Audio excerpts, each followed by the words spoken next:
Okay, I've been meaning to do this for a couple of days. I've had an inquiry into the Thule Society, and rather than get too esoteric and go back too far in time, in which case we run the risk of run the risk of getting too far, perhaps into conjecture and maybe some hyperbole. As usual, I like to go back to this time period. This is 1985, but the time period in question, I call what I do kind of like a retro research. It goes back to around 1978 through the early 80s. And looking, because I find it's always very fruitful, I always find clues in this time period that shed light onto the realities of what we're dealing with today. And I find that actually at this point, having done it for a few months anyway, that a lot of what I see in social media, people seem lost. They seem a bit like, the joke about the blind men trying to define an elephant. Not that I found the master key to understanding everything, but I think I'm right in terms of my hunch about this particular time period, and specifically the work being done at the time by Executive Intelligence Review. This is about the family of Thurn and Taxis, Prince Johannes specifically.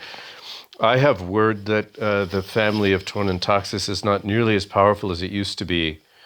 But at one time, back during this period, incredibly powerful. Some say, well, they're originally a Venetian family, originally Italian, and they Germanicized their name, and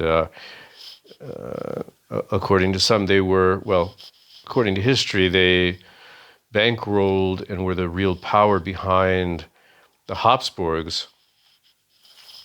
Fascinating story, but let's get into it, especially with all of the stuff around this new film, The Song of Freedom, and I think the failure on the part of many to remember the so-called war on drugs, and how, although probably not many people are aware of this, but it was rather not. It was a deception that did absolutely nothing to stop the scourge of drugs, and I think we're looking at the same thing now. I think the issue of child trafficking was becoming so real they could no longer deny it, and so they've created this sort of false crusade against it that's being funded by some very dubious characters, to say the least. And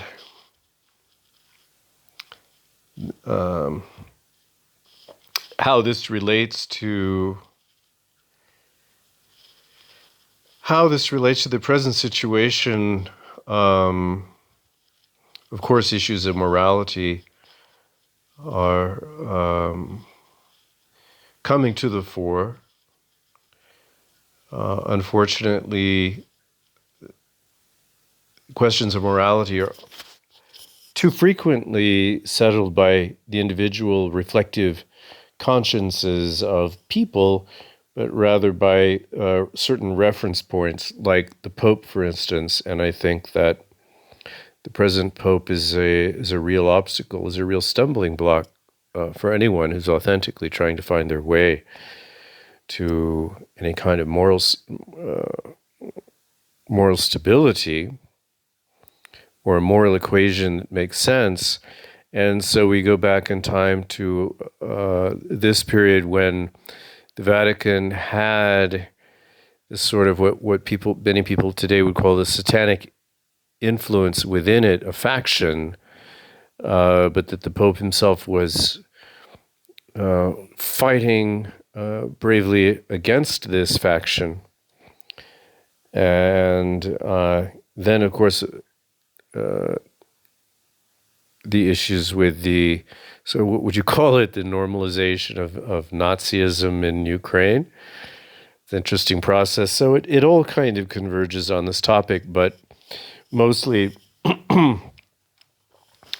I'm responding to a friend of mine who's curious about the Thule society that I think has probably very ancient roots. But let's look back this far and then track it from there. This is Torn and Taxis Tied to Assassination of the Pope by Lyndon LaRouche. And again, this date, February 5th, 1985. Ecclesiastical authorities and government officials of Venezuela have reported information leading to the conclusion that a branch of the family of Bavaria's Johannes, Prince von Thurn and Taxis, is behind a new threat to attempt the assassination of Pope John Paul II during the Pope's impending visits to Venezuela and Peru. The known threat comes from a Brazil-based cult, Tradition, Family and Property, TFP, which is controlled by princes of the royal family of Portugal, Braganza, the family of the mother of Bavaria's Johannes, Prince von Thurn and Taxis. This is the third time in 4 years that a known assassination threat against Pope John Paul II has intersected the Thurn and Taxis family's operations.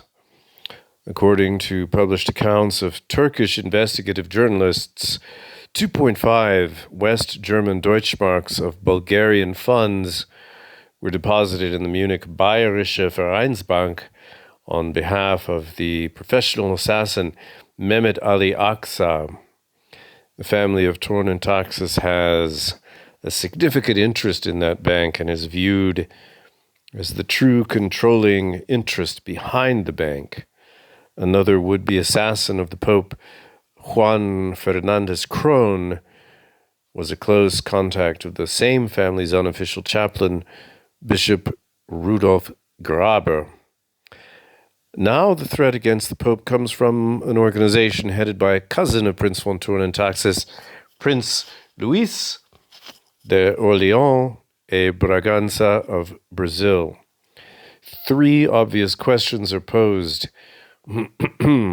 Is only one section of the family of Thurn and Taxis Braganza guilty of the plot to assassinate the Pope, or is the combined power of these and related families really behind the plot? In both the first attempt to assassinate the Pope and the present threat, the Bulgarian secret services are heavily implicated in the overall operations. Is there a pact between the Soviet bloc and the family Thurn and Taxis? Finally, since Johannes, Prince von Thurn and Taxis, has avowed himself the paterfamilias of the family, is this prince unwittingly complicit in the assassination operations of members of his family? What does the prince himself have to say, which might lead us toward answers? 4 times during the evening of May 10th, 1982, Prince Johannes, Prince von Thurn and Taxis, informed my wife, Helga Zepp-LaRouche, that she would soon die. She had already been the target of an assassination attack by an East German on September 22nd, 1981, and was still convalescing from the injury caused by that attack. Later, after this encounter with Thurn and Taxis, she was the target of 2 more attacks. On the evening in question, Thurn and Taxis' wife, the Princess Gloria, made reference to the possibility of Helga's death in a vehicular accident, and Johannes informed Helga, "We are the Inquisition," a brag which is technically accurate. At the time, it was difficult to determine whether the prince's threats were intended seriously. If there is one reputed aristocratic quality which the prince and his wife lack, it is Höflichkeit. They have the reputation of being the worst boors on 3 continents. At close quarters, as Helga and I have observed the prince, he passes for the worst drunken lout of bucolic barbarism. Among aristocrats, he reminds me personally of the inner circle of the Roman emperors Tiberius and Nero, or of some degenerate Pompeian aristocrat plopping a fat living slave into a pool filled with lampreys on a sheer caprice. The prince's accomplishment is that he is without doubt the ultimate bore of the 20th century, a cultural specimen of the lowest breed of men. Otherwise, one recognizes him in Dante's Inferno, head shoved downward into the pit. The prince exhibits what might be described as a species hatred against women generally, and delights in reducing even members of the extended family of Saxe-Coburg-Gotha to humiliations of one sort or another. Death threats, whether intended or merely the ultimate boor's sadistic prank, are notoriously the prince's stock and trade. Security experts consulted agreed that the prince's death threats to Helga might be simply a typical boorish prank of Johannes's, or might also be seriously intended. Whatever questions exist on the subject of Prince Johannes and his Bulgarian connections, there's no doubt of his family's involvement in the network of cults behind the assassination threats against the Pope.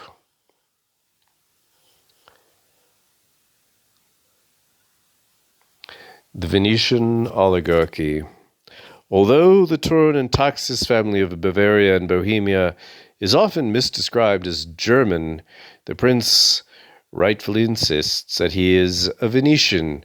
The family appears prominently in the annals of the Venetian oligarchy during the 13th century as a leading aristocratic family of Bergamo, Italy. Bergamo was, at various points in its history, either an outright part of the Venetian Empire or a key agent of influence on the border of that empire against Italian and also French influences centered upon Milan and Florence. Under Venetian sponsorship, the family rose to prominence as the Venetian family of Torre e Tasso, presently the ruling family of the Venetian colony of Trieste. The establishment of the power of a Dutch-German branch of the family dates from the period preceding the 30 Years' War, 1618-48. In Central Europe, a Holocaust started, in fact, by a member of the family, Thurn, of Bohemia's fenestration.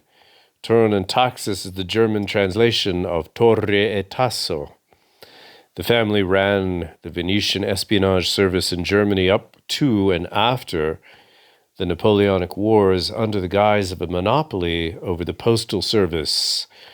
The family not merely transported, but opened and read the letters for which such services. The Regensburg branch of the family was promoted to the position of first among the princes of the Holy Roman Empire. In the 20th century, the family played a key role in creating Adolf Hitler and the Nazi Party. The Nazi Party was a creation of a Gnostic cult called the Thule Society, of which members of the family of Thurn and Taxis, as well as Professor Haushofer, Rudolf Hess et al., were members. The family castle at Regensburg was the headquarters of the Allgemeine SS, the aristocratic funding organization for the Nazi Party. The Thule Society exists as an actively conspiratorial organization today and overlaps the cults of the Blue Army of Fatima and the tradition, family, and property cult behind the present threats to the Pope. These overlap also elements of the Opus Dei and the Jesuit order deployed in the United States under such included covers as sections of the anti-abortion right to life lobby. The extended family of Torn and Taxis is deeply involved in the networks of cults from which the assassination threats stem. So right off the bat, I draw a connection between Mel Gibson, who's involved in this film, Song of Freedom, with Opus Dei, and the Jesuit order with just about everybody else, right? There's no question of the Blue Army's deep involvement in the assassination cult of tradition, family, and property, TFP. In Venezuela, for example, the TFP was reportedly brought in under the sponsorship of the Blue Army. In the USA, it operates under the umbrella of the Blue Army. In both countries, Jesuit and Benedictine figures, as well as elements of Opus Dei, are directly involved. Although TFP is nominally Catholic, Protestant fundamentalism is a major target of TFP infiltration tactics, as well as Blue Army tactics. In Mexico and South America, the TFP-centered operations are in partnership with the Lausanne, Switzerland-based Nazi International of François Genot, with Soviet intelligence networks and the Gnostic churches. The center of this collaboration is the cocaine and marijuana traffic, intersecting the late Meyer Lansky's long-standing arrangements with the late Fulgencio Batista and Cuban Communist Party head Carlos Rafael Rodriguez. Wow, that just includes just about everything stirred into the pot. The leading Soviet connection, apart from Fidel Castro's Cuba, is through Bulgaria, especially the apparatus directed by Ivan Slavkov, the son-in-law of Bulgaria's president Todor Zhivkov. This is the same Bulgarian element of the international drugs for weapons traffic involved in the first attempt to assassinate the Pope. The so-called Bulgarian connection that was poo-pooed and ridiculed by the Western mainstream media led by BBC. It is ironical that the professedly Jewish Anti-Defamation League, ADL, of B'nai B'rith and the ADL-linked Sterling National Bank are up to their ears in this arrangement with Nazis and communists. The most notorious client of the ADL's Kenneth Bialkin is the successor to Tibor Rosenbaum and David Graver, Havana's Robert Vesco. Vesco and Carlos Leder, who may also be presently hiding in Cuba, are the center of the old Lansky machine's ties to Bulgaria and Castro in the Caribbean cocaine and marijuana trade. Also, ADL is a supporter of the international terrorist organization which claimed credit for the assassination of India's Prime Minister Indira Gandhi, and the British-protected Khalistan Liberation Front. The key figure in ADL's collaboration with the Khalistan terrorists is one Jan Speller, a professed special representative of the Bulgarian state church. Notably, when the papal assassin Mehmet Ali Aksa traveled to Bulgaria in 1980 as part of the preparations for the assassination attempt, he traveled under a false passport issued in the name of a Sikh. The links between Sterling Bank and AFL-CIO President Lane Kirkland are also relevant to the threatened assassination of the Pope. Kirkland is the nominal leading figure of the State Department's Labor Front, AIFLD, which has repeatedly intervened in Spanish-speaking American nations to protect the elements associated with the Bulgarian-Cuban-linked guns for drugs trafficking.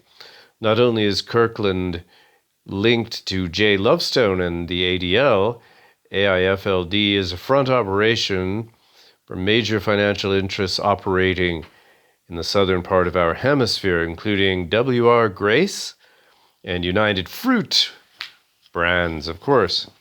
The U.S. banks complicit in laundering billions of drug traffickers' deposits are a major component of the present threat to the life of the Pope. There's nothing mysterious about the multiple connections of the rabidly Gnostic TFP to the Nazi International, the communist French Sendero Luminoso terrorists, and the Bulgarian-run dope for guns traffic. The key to the common links is the Thule Society, which now operates most visibly out of Italy. The massive association of the Thule Society the massive association of the Thurn and Taxis family with the assassins is readily proven. It might appear more difficult to show that the extended family is fully witting of the implications of this association. The proof of the willing connection is massive nonetheless. Thurn and Taxis and the TFP. The political power of the extended family of Thurn and Taxis in Brazil is centered on the royal enclave of Petrópolis, named after the former monarch of Brazil, from which center the Chilean dictator Pinochet was put into power. Very interesting. The TFP itself is run by the old aristocratic families of Petrópolis, led by Prince Johannes's relatives, the Tassos and the Braganzas. Prince Luis de Orleans e Braganza lives on the estate where abducted recruits to TFP are systematically brainwashed to become Manchurian candidate-type assassins, and greets the arriving victims as part of the initiation ceremonies. The head of the TFP cult is a long-standing Braganza family retainer, Dr. Plinio Correa de Oliveira, the man directly behind the assassination plot against the Pope. A transcript of a speech delivered by Dr. Plinio some years past documents the location of principal international centers of the cult. More important than the factual information is the social philosophy outlined, echoes of the Manichaean sociological dogma of the notorious Giambattista Vico. Plinio argues for a theocratic world empire in which religious primates represent the first rank and a feudal aristocracy the second rank.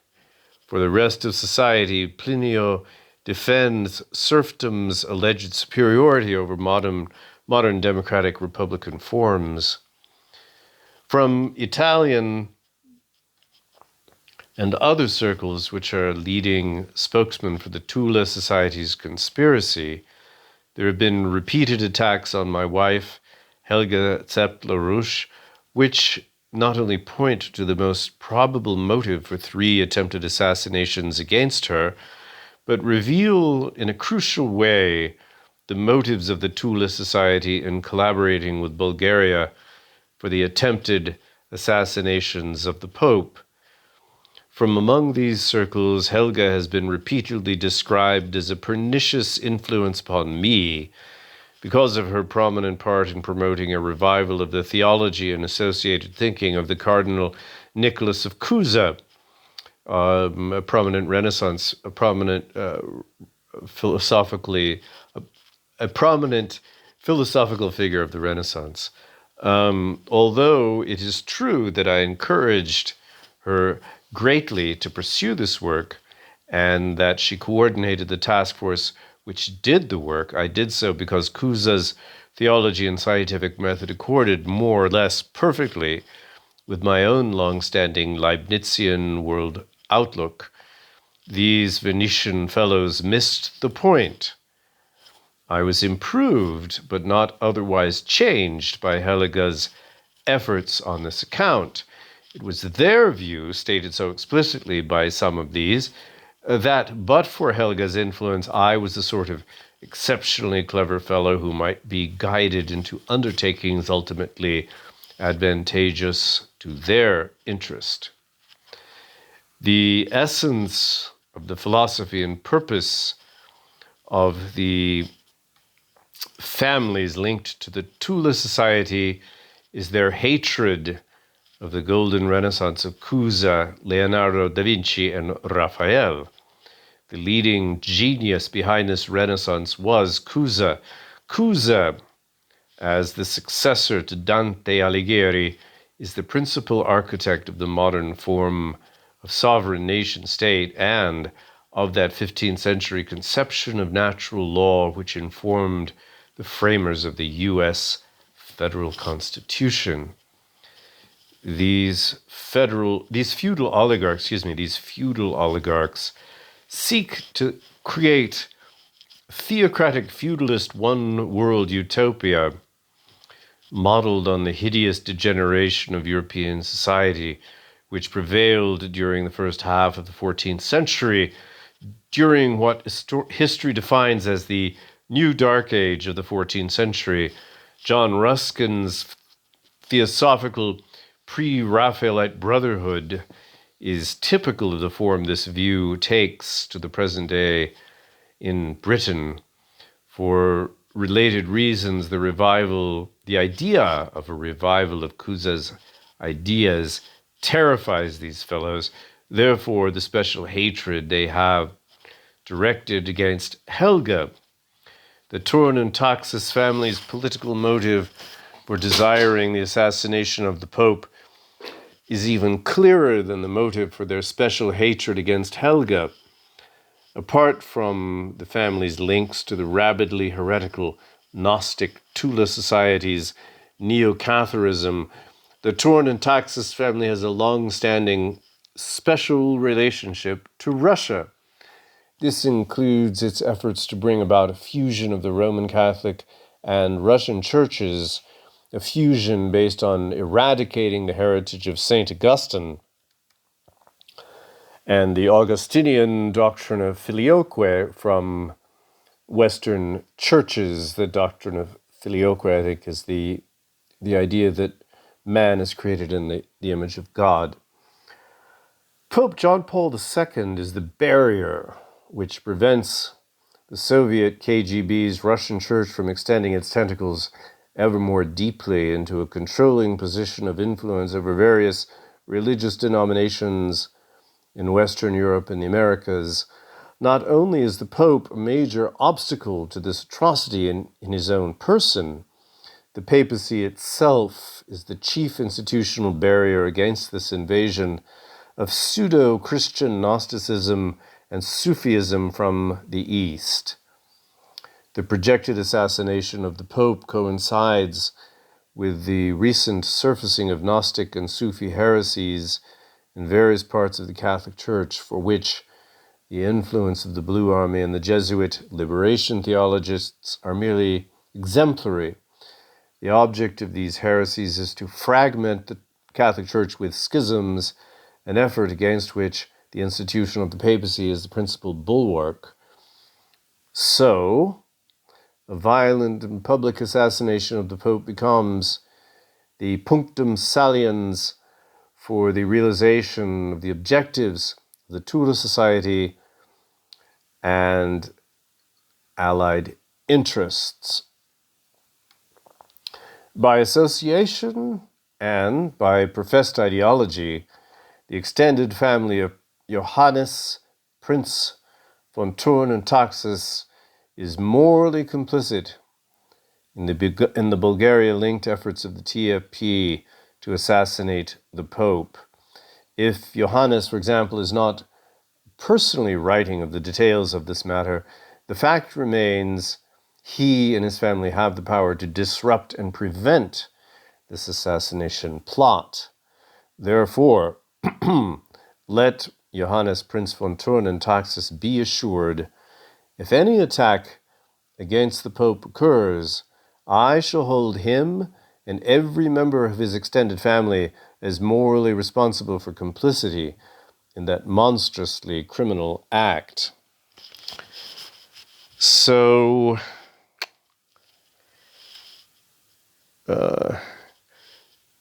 looking back over these, the last couple of pages, I think what's interesting is this sort of like this, again, and I've described it this way before, sort of a roiling, miasmic interplay of forces. And I think people today, they like to look for clear delineations and logic to explain the developments and to explain alliances. And I don't think that's wise, because I see more evidence that things are a lot more chaotic and fluid. And I think that's very apparent in this last page, especially. People would what's this? The fusing of the Eastern, the Russian Orthodox Church with the Catholic Church. Oh, that doesn't sound right, because Putin is very pro-traditional and is appealing to the traditional sensibilities of the relevant populations in the West, and that just doesn't seem to add up. I think the thing is not to discriminate against